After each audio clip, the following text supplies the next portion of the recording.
Hi everyone, Imani Coles here. I just wanted to do this video because this is something that I've been learning, and it's not an easy thing to learn, but it's an important thing to learn.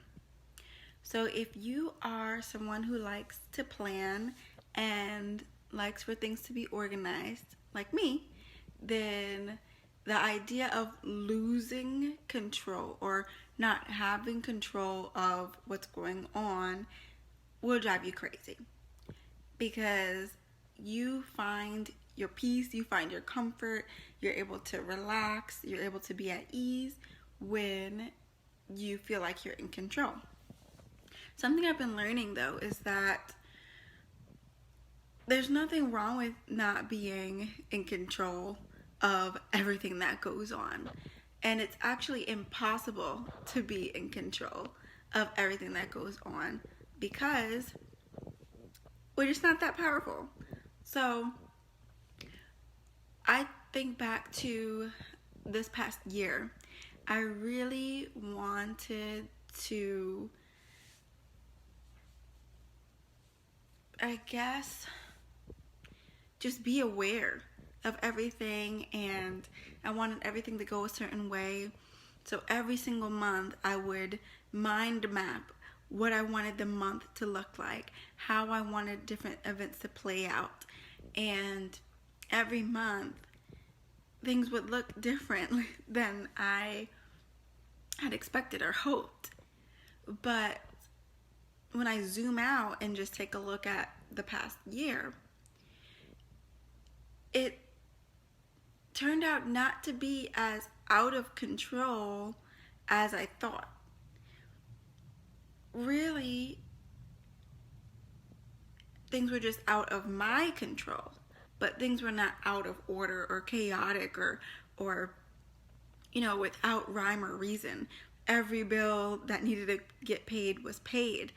Every interaction that needed to happen, every trip that needed to take place, all the ways that I needed to grow and develop, all of those things took place without me necessarily being able to tell the clouds when to rain, or tell my husband when to do certain things, or whatever the case is. When I look back, I recall feeling anxious, heavy, worried, nervous, and those are feelings that kind of followed me from month to month. I've noticed that since the beginning of this year, some of those same feelings have followed me, where it's like, uh-oh, the first of the month is coming, and we've never had an issue with the first of the month, but for some reason that feeling is still there, that angst of, oh my goodness, how are we going to get through this one? And I've just been feeling challenged to change my perspective from how am I going to get through this to how can I have the healthiest perspective possible. For example, let's say you're waiting for a phone call from someone and you fret the entire time you're waiting. You pace back and forth. You check your phone frequently. You maybe call them because you're tired of waiting for them to call you. You go and check if they've posted on social media, or you go and check if you received an email. You tap a pen against the table, so on and so forth. The point is that you are full of anxiety while you wait for the call, and then the call comes at 3 o'clock. Let's look at an alternative situation. Let's say you know that someone's going to call you and you just go on about your day. You go do the grocery shopping that you need to do. You go clean, you go do all the things that you need to do. And then they call at 3 o'clock. The difference between those two situations is how you handled the waiting period.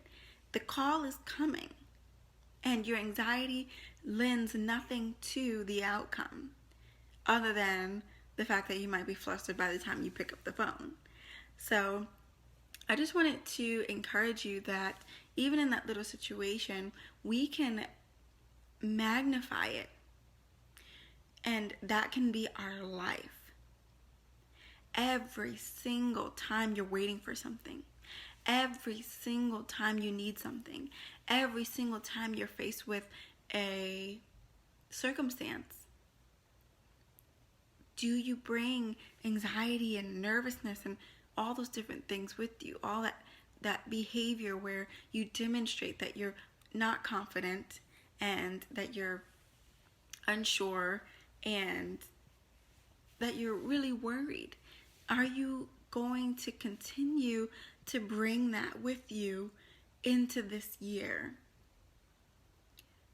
Personally, I want to challenge myself to just realize that whether I fret for 5 hours or patiently wait for 5 hours, the outcome is going to be the same. I mean, if you're waiting for money to hit your account, it's either going to hit or it's not. If you're waiting for a job offer, you're either going to get it or you're not. But the way that you use the time beforehand is so critical. And I wonder how many people are just inundated with stress and anxiety and find it difficult to sleep. And I wonder how much of that is by choice. How much of that is just due to not kind of putting your foot down and saying, okay, I'm not going to stress and worry anymore. What will be, will be. And it's going to happen whether I'm freaking out about it or not. So I'm challenging myself to do that, and I would like to challenge you to do it as well. I know that life can be very scary, and it has this way of making you feel so small, so helpless, so powerless.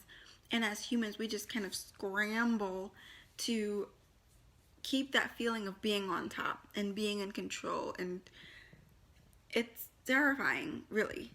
But the point is that we always overcome, don't we? We always find a way. It always works out. It always works out. Whether it works out the way that we thought it would, probably not. But things always come together. Always. So I don't know where we get this idea that though things have always come together, today they won't though. Or next week they won't though. Or next month, we're not sure if they will. I don't know where that comes from. And I guess we all kind of just share anxiety with our posts and with our conversations and all the things that we're involved in. I guess we kind of share that way of reacting to things. But I want to challenge myself. I'd like to challenge you as well to say no more. Okay, I'm not going to have trouble sleeping over something that's either going to happen or not going to happen. I'm not going to lose sleep.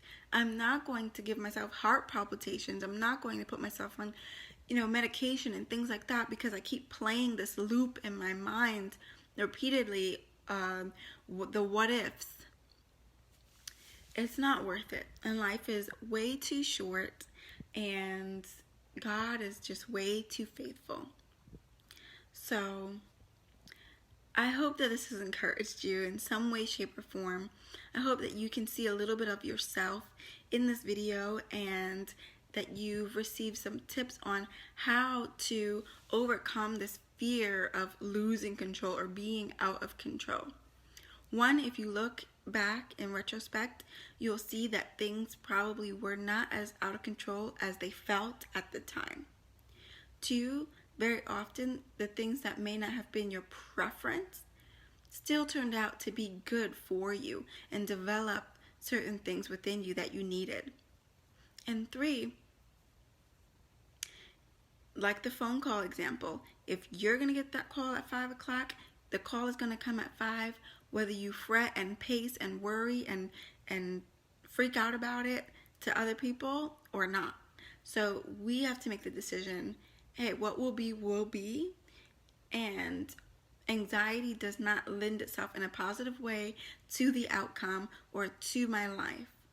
So I hope that this is inspiring and share it. So I normally post on evewithin.com and all my social media handles are at Eve Within. That's EVEWITHIN, Eve Within. Thank you so much for tuning in, either live or to the replay. And I will talk to you all soon. Have a beautiful day. Bye.